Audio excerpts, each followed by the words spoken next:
I have wanted to be a nurse as long as I can remember. My mother was a nurse, lots of people enter nursing for that reason. But I used to go and do after-school care at the local nursing home. I used to walk up in year 11 and 12, 2 days a week up to the local nursing home, and I guess I got to know older people. I fed them, I talked to them, played games with them, just was general company, and I grew to really like that. So I guess it was a bit of a natural progression. I started nursing in Canberra in the ACT in 1981, and I moved to Sydney when I met my partner in 1984, got a job at St George Hospital, and I went to the first branch meeting soon after I went there to find Mr Brett Holmes as the branch secretary of the St George Hospital branch. And I was so impressed with all the excitement at the meeting and all the people that seemed to know what was going on that I became active over the next few years. In 1996, I fell into the role as the branch president because the current branch president stepped down, and one day I just got told, "Coral, you'll need to be president now," so that would be it. So I did, took it on, a little bit reluctant, but I've never looked back from that day.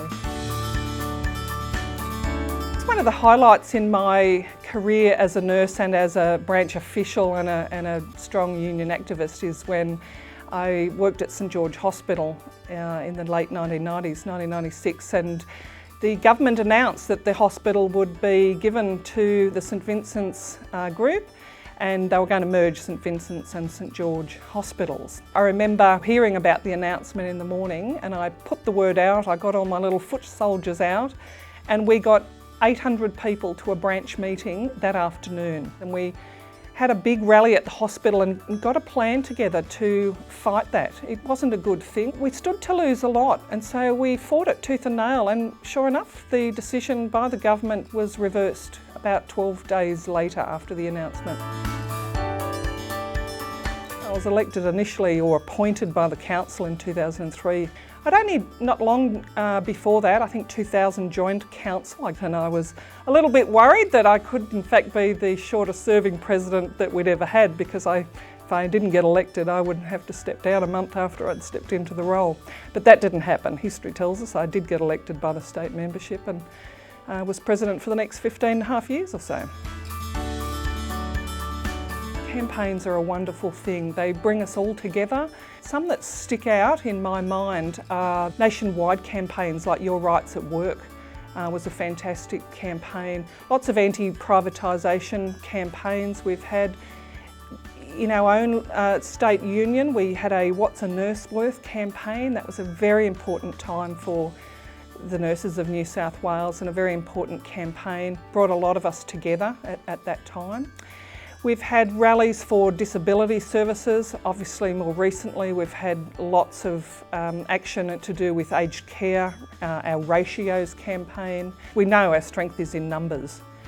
And I guess we can see that you can get real results. You've got a far better ability to lobby government and change law if you get together and use your strength in numbers to do that. I'm passionate about the rights of people to access a voluntary assisted dying law. I was a founder, if you like, of Andrew Denton's Go Gentle Australia movement, and I am a patron of the Dying with Dignity New South Wales group. I have done a lot of work for them. I help the various states in trying to implement legislation, and although we haven't been successful here in New South Wales, I still did some work for the Victorian attempt, and they of course did get a voluntary assisted dying law up. But there's lots more work to be done there, and I anticipate moving through my career I'll still be working in that space for a lot longer yet. There's a very broad range of activities you can do in these professions. It's just limitless. I've probably held no less than 10, 11 different positions within nursing, from nurse educator to nurse manager to clinical nurse specialist. Nursing has taken me travelling all through the world. I've travelled all over the Australian countryside with my career in nursing, meeting other nurses and midwives, and you know, what better career can you get than that?